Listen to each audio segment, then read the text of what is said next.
So thank you all for being here. I'm really honored and excited to be with you.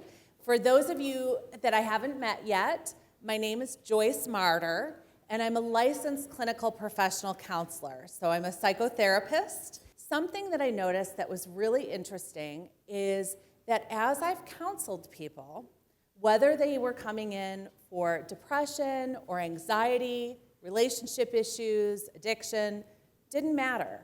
As I was counseling them, they started to make more money. And I was like, why is this happening? Across the board with my clients, they were getting raises, promotions, starting new businesses, thriving and blossoming financially. And then I realized our self-worth affects our net worth. I am writing a book, and it's called Mental Wealth. So what I have come to believe is that true prosperity is when we have positive mental health, we have good self-esteem, we have love and support in our lives, we have connected relationships, and we have financial wellness. Is this selfish? Is this greedy? Is it narcissistic? I'm seeing some no's. No, it's not. Sometimes people think money is bad. And I really believe that money can be incredibly empowering and life-changing. And it depends how you get the money and what you do with the money that makes it either bad or good. And the lotus flower is a symbol of spiritual enlightenment.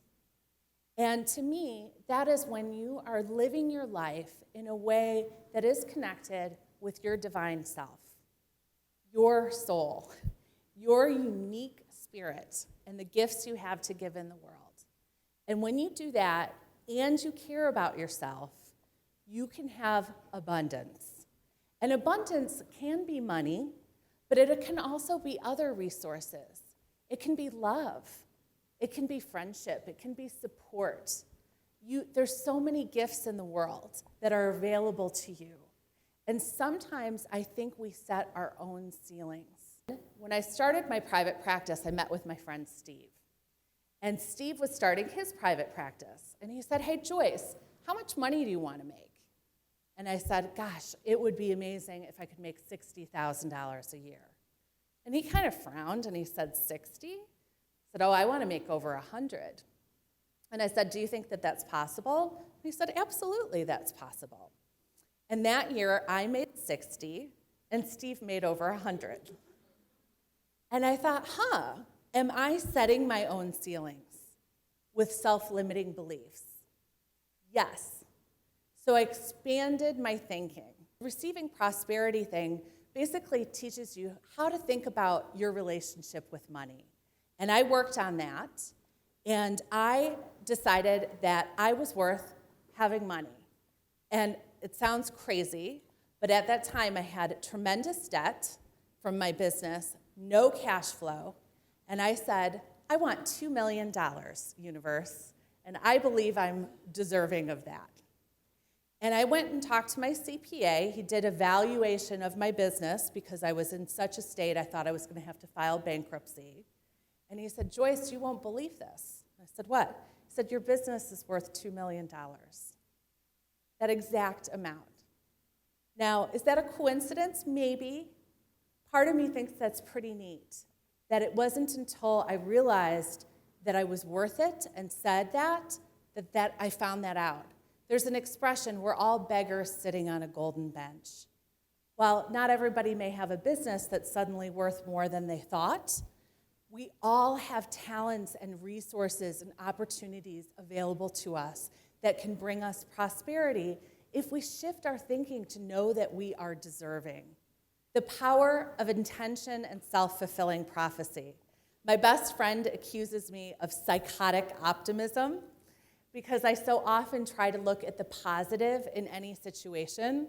And I guess that has been studied, and entrepreneurs typically have almost irrational positivity in terms of looking at how things are going to work out rather than the roadblocks.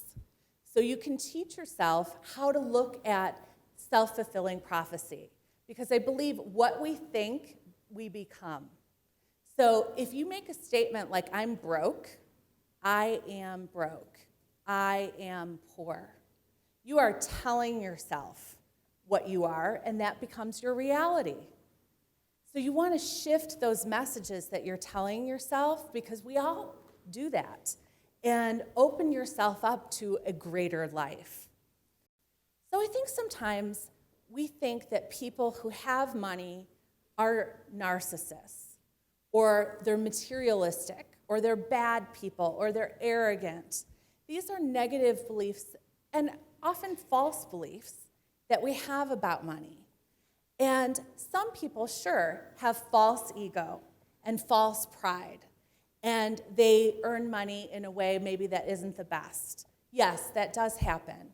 But I believe that when you align with that higher self and your greatest gifts in the world, you can really welcome prosperity. And that involves detaching from ego. We all have egos. It's part of the human condition. But detaching from that and connecting with that deeper part of yourself. My own therapist said to me once, she said, Joyce, what does money mean to you? When I was really stressed out about money.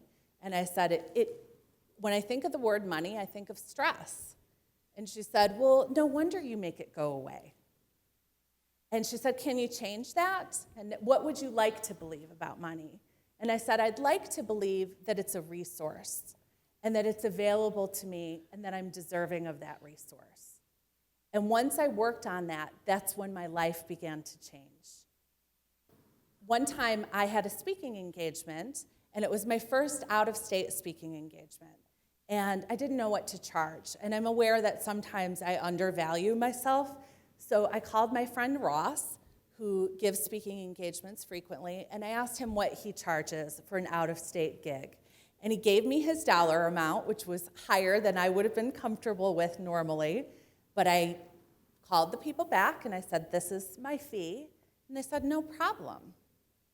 And I called Ross back, and I said, I can't believe I'm getting paid that much for a 45-minute keynote. And he said, 45 minutes?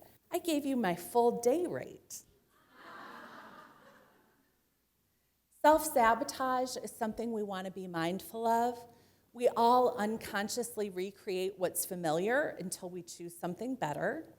So we want to be aware of how we might be hurting ourselves. Maybe it's compulsive spending.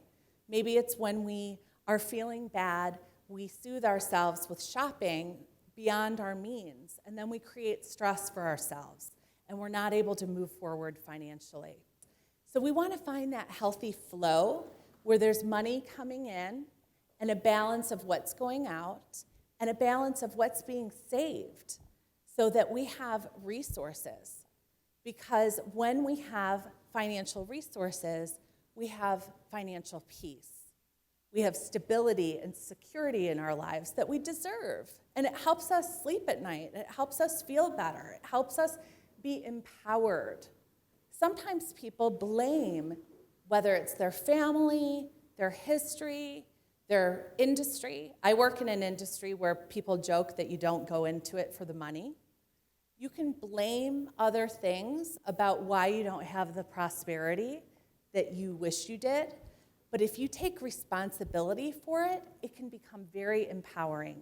You can create the life that you want. When you're in a job, figuring out how can you ask for more. And you might get creative about it. Maybe there's limits in what you can get paid, but maybe you can ask for a different schedule that provides you with more work-life balance. Maybe you can come in earlier and leave earlier.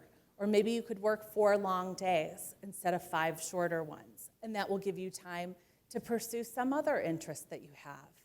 Our professions, our jobs are meant to support us. And sometimes we need to assess that. How's that going?